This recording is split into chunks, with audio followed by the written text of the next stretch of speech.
Hi hello everyone, I am Ruksana Ajmal. Welcome to my channel.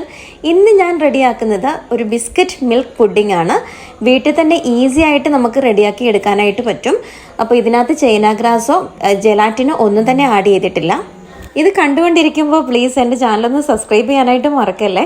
അപ്പോൾ channel subscribe ചെയ്തതിന് ശേഷം തൊട്ടടുത്ത് കാണുന്ന ബെല്ലൈക്കണും പ്രസ് ചെയ്ത് ഓൾ എന്ന ഓപ്ഷനും കൂടെ സെലക്ട് ചെയ്താൽ നിങ്ങൾക്ക് ഞാൻ ഇടുന്ന എല്ലാ വീഡിയോസും നോട്ടിഫിക്കേഷനായിട്ട് ലഭിക്കുന്നതായിരിക്കും. ഇനി ഈ പുഡിങ് എങ്ങനെയാണ് റെഡിയാക്കുന്നത് നോക്കാം.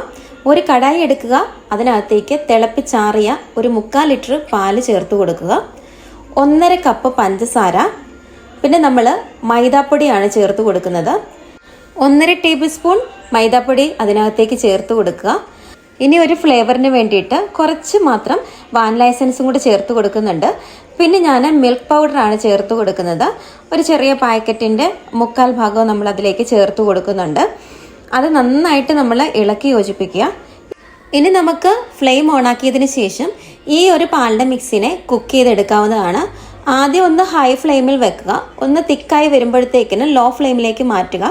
ആ സമയത്ത് നമ്മൾ കൈ എടുക്കാതെ ഇളക്കിക്കൊണ്ടേ ഇരിക്കണം, കാരണം ഇത് തിക്കായിട്ട് വരുമ്പോഴത്തേക്കിന് അടുക്കി പിടിക്കാനായിട്ടുള്ള ചാൻസ് ഉണ്ട്. അപ്പോൾ ഇത് നമ്മൾ ഈ ഒരു പാകത്തിലേക്ക് എത്തുമ്പോഴത്തേക്കിന് ഫ്ലെയിം ഓഫ് ആക്കാവുന്നതാണ്. ഇനി ഞാൻ എടുത്തിരിക്കുന്നത് മിൽക്ക് ബിക്കീസിൻ്റെ ബിസ്ക്കറ്റാണ്. ഞാനൊരു 18ഓളം ബിസ്ക്കറ്റ് ഇതിന് വേണ്ടിയിട്ട് എടുക്കുന്നുണ്ട്.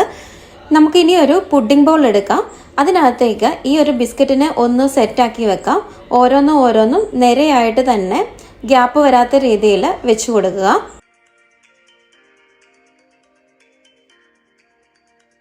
ഇനി നമുക്ക് നേരത്തെ കുക്ക് ചെയ്തിട്ടുള്ള ആ ഒരു പാലിൻ്റെ മിക്സിനെ ഒട്ടും തന്നെ ഗ്യാപ്പ് വരാത്ത രീതിയിൽ എല്ലാ ലെയറിലും ആ ഒരു പാലിൻ്റെ മിക്സ് എത്തുന്ന രീതിയിൽ നന്നായിട്ട് ഫില്ല് ചെയ്ത് കൊടുക്കുക. ഇനി ആ ഒരു ലെയറിൻ്റെ മുകളിലേക്ക് ബാക്കിയുള്ള ബിസ്ക്കറ്റും കൂടെ വെച്ച് കൊടുക്കാം. ഒട്ടും തന്നെ ഗ്യാപ്പ് വരാത്ത രീതിയിൽ പ്രസ് ചെയ്യാതെ വെച്ച് കൊടുക്കണം, കാരണം ലെയർ ആയിട്ടാണ് കിട്ടേണ്ടത്. അപ്പോൾ പ്രസ് ചെയ്ത് അധികം അങ്ങ് ഉള്ളിലേക്ക് പോകരുത്. അപ്പം നന്നായിട്ട് നിരയായിട്ട് വെച്ച് കൊടുക്കുക. അതിനുശേഷം ബാക്കിയുള്ള പാലിൻ്റെ മിക്സും കൂടെ അതിൻ്റെ മുകളിലേക്ക് ചേർത്ത് കൊടുക്കാവുന്നതാണ്. നന്നായിട്ട് ഫില്ല് ചെയ്യുന്ന രീതിയിൽ ചേർത്ത് കൊടുക്കുക. ഇനി ഒരു ബൗൾ എടുക്കുക, അതിനകത്തേക്ക് വിപ്പിംഗ് ക്രീമാണ് ഞാൻ ചേർത്ത് കൊടുക്കുന്നത്. ഒരു ഹാൻഡ് ബീറ്റർ വെച്ചിട്ടോ അല്ല എങ്കിൽ മിക്സിയുടെ ചെറിയ ജാർ വെച്ചിട്ടോ ബീറ്റ് ചെയ്തെടുക്കാവുന്നതാണ്. അപ്പോൾ ഞാൻ ഇതിനെ ബീറ്റ് ചെയ്ത് ഒരു പകുതി തിക്കൊക്കെ ആയി കഴിയുമ്പോഴത്തേക്കിന് നമ്മളിതിലേക്ക് കൊക്കോ പൗഡറാണ് ആഡ് ചെയ്ത് കൊടുക്കുന്നത്. വീണ്ടും ആ കൊക്കോ പൗഡറിനെ മിക്സ് ആക്കുന്ന രീതിയിൽ ഒന്ന് ബീറ്റ് ചെയ്ത് കൊടുക്കാം. അപ്പോൾ ബീറ്റ് ആയതിനു ശേഷം അത് ഓഫാക്കുക. പിന്നെ നമ്മൾ നേരത്തെ വെച്ചിരുന്ന ബിസ്ക്കറ്റിൻ്റെയും പാലിൻ്റെയും മിക്സിലേക്ക് നമുക്ക് വിപ്പിംഗ് ക്രീം ചേർത്ത് കൊടുക്കാം.